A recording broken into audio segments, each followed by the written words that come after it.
bercanda.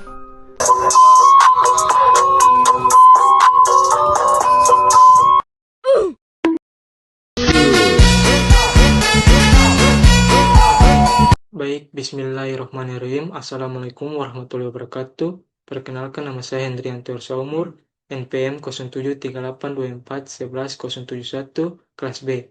Di sini saya akan mempresentasikan tugas UAS saya, bahan galian industri. Langsung saja ke materinya. Apa itu bahan galian industri? Bahan galian industri adalah mineral, non-logam, dan batuan yang diekstraksi dari bumi untuk digunakan sebagai bahan baku utama atau bahan tambahan dalam berbagai sektor industri, seperti manufaktur, konstruksi, pertanian, dan bahkan kosmetik. Berbeda dengan bahan galian logam yang biasanya berharga tinggi dan dapat didaur ulang. Bahan galian industri umumnya memiliki nilai ekonomis yang lebih rendah per unit dan tidak dapat didaur ulang setelah digunakan. Beberapa contoh bahan galian industri yang melimpah di Indonesia, yaitu batu gamping, kaolin, bentonit, dolomit, pasir kuarsa, zeolit, marmer, gipsum. Pemanfaatan bahan-bahan ini sangat luas, mulai dari bahan bangunan hingga komponen vital dalam proses kimia. Jenis-jenis bahan galian industri utama di Indonesia: batu gamping atau kalsium karbonat, bahan baku utama dalam produksi semen, bahan penstabilan jalan krusial dan juga digunakan sebagai penertal keasaman tanah di sektor pertanian. Kualitasnya sangat menentukan kekuatan infrastruktur dan kesuburan lahan. Kaolin, mineral lempung ini esensial sebagai bahan pelapis kertas untuk memberikan kehalusan dan kecerahan. Bahan baku keramik berkualitas tinggi, pengisi di industri karet, serta agen pembawa dalam formulasi pestisida. Bentonit dikenal karena sifat pengikat dan penyerapnya yang kuat. Banyak digunakan dalam pengoboran minyak dan gas sebagai lumpur bor, serta industri peternakan sebagai aditif pekan untuk menyerap toksin. Zeolit, mineral berpori ini sangat efektif dalam pengolahan limbah karena kemampuannya menyerap polutan. Juga dimanfaatkan dalam bahan konstruksi ringan, serta sebagai pupuk lepas lambat dan pengontrol bau di sektor pertanian dan peternakan. Sumber bahan baku industri strategis. Gambar ini menunjukkan lanskap penambangan batu gamping yang masif di Jawa Tengah, dengan latar belakang pegunungan hijau yang megah. Sumber daya batu gamping yang melimpah ini merupakan aset strategis bagi industri nasional, terutama dalam memenuhi kebutuhan produksi semen, konstruksi jalan, dan berbagai aplikasi industri lainnya. Keberadaan bahan galian industri yang memandai adalah fondasi bagi pertumbuhan ekonomi yang berkelanjutan. Dampak dan tantangan pengolahan bahan galian industri. Pengolahan bahan galian industri, terutama penambangan golongan C atau pasir kerikil tanah uruk, seringkali diwarnai oleh dampak lingkungan yang serius. Salah satu masalah utama adalah keberadaan lubang bekas galian yang dalam, seringkali 3-4 meter, dan tidak direklamasi setelah kegiatan penambangan selesai. Hal ini menyebabkan pengikisan lapisan humus. Hilangnya lapisan tanah subur bagian atas membuat lahan tidak produktif untuk pertanian atau revegetasi. Lahan tidak produktif, area bekas tambang menjadi gersang dan tidak dapat dimanfaatkan kembali, mengurangi lahan hijau dan potensi ekonomi setempat. Genangan air sarang nyamuk. Lubang-lubang galian yang terisi air hujan menjadi tempat perkembangan biak nyamuk, meningkatkan risiko penyakit seperti demam berdarah. Kerusakan ekosistem. Perubahan topografi dan hidrolik lokal dapat mengganggu keseimbangan ekosistem dan keanekaragaman hayati. Oleh karena itu, sangat krusial yang menerapkan pengolahan lingkungan berwawasan lestari dan reklamasi pasca tambang yang komprehensif. Ini mencakup perencanaan yang matang sejak awal, metode penambangan yang bertanggung jawab, serta upaya rehabilitas lahan untuk mengembalikan fungsi ekologis dan ekonominya. Kebijakan dan upaya pengembangan. Peningkatan teknologi pengolahan. Pemerintah secara aktif mendorong investasi dalam teknologi pengolahan canggih untuk bahan galian industri.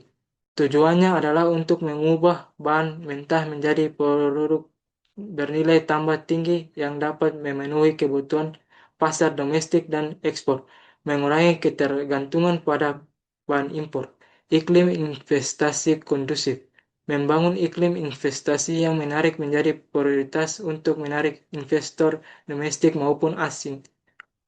Dengan investasi yang tepat, pengembangan bahan galian industri diharapkan dapat meningkatkan pemasukan negara hingga 896 miliar per tahun, menciptakan lapangan kerja dan mendorong pertumbuhan ekonomi lokal. Larangan ekspor bahan mentah. Pemberlakuan larangan ekspor bahan mentah mineral melalui Undang-Undang Minerban 4 2009 merupakan langkah strategis pemerintah untuk mendorong hilirisasi industri. Kebijakan ini bertujuan agar mineral diolah di dalam negeri, menciptakan nilai tambah dan memperkuat struktur industri nasional. Kebijakan Kebijakan ini dirancang untuk mengubah paradigma dari sekadar pengekspor bahan mentah menjadi negara industri yang mengolah kekayaan alamnya sendiri. Peran strategis bahan galian industri dalam industri nasional. Bahan galian industri merupakan fondasi yang tak tergantikan bagi banyak sektor vital dalam perekonomian Indonesia. Berbagai industri krusial seperti industri semen dan konstruksi, batu gamping, tanah liat, dan pasir menjadi bahan utama pembangunan infrastruktur. Industri kimia dan pupuk, dolomit dan fosfat digunakan sebagai bahan baku pupuk serta komponen dalam proses kimiawi. Industri keramik dan porselen, koalin feldspar dan kuarsa adalah bahan baku utama untuk produk keramik berkualitas tinggi. Industri kaca. Pasir kuarsa murni merupakan komponen esensial dalam pembuatan kaca. Industri tekstil dan karet. Kaolin dan bentonit digunakan sebagai pengisi dan penguat. Ketergantungan ini menunjukkan betapa strategisnya sektor bahan galian industri. Pengembangan yang berkelanjutan pada sektor ini secara langsung akan mendukung pertumbuhan dan daya saing industri manufaktur serta konstruksi nasional, menciptakan efek domino positif bagi perekonomian serta keseluruhan. Studi kasus pengembangan batu gamping di Kalimantan Selatan. Kalimantan Selatan merupakan salah satu wilayah di Indonesia yang memiliki potensi sumber daya batu gamping berkualitas tinggi. Batu gamping di daerah ini sangat cocok untuk memenuhi kebutuhan industri berat, khususnya industri besi baja sebagai flux dalam proses pelaburan dan memerlukan spesifikasi kemurnian dan komposisi kimia tertentu. Penelitian karakteristik batu gamping Sungai Durian adalah contoh konkret upaya pemerintah dan akademis untuk mengidentifikasi dan mengoptimalkan potensi lokal.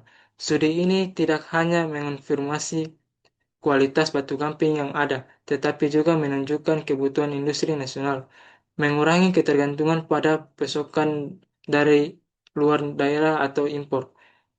Dengan adanya potensi besar ini, Kalimantan Selatan dapat menjadi pusat pengembangan batu gamping yang signifikan.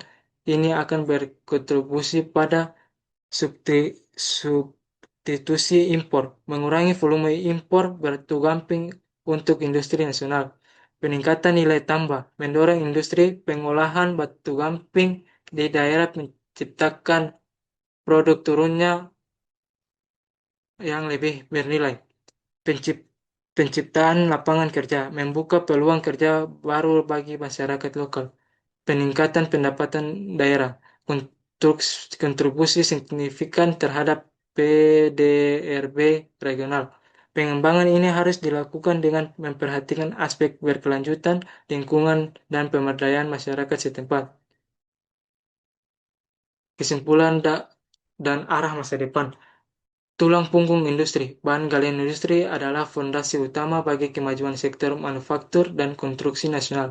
Tanpa pasokan yang memadai dan berkualitas, pertumbuhan industri akan terhambat.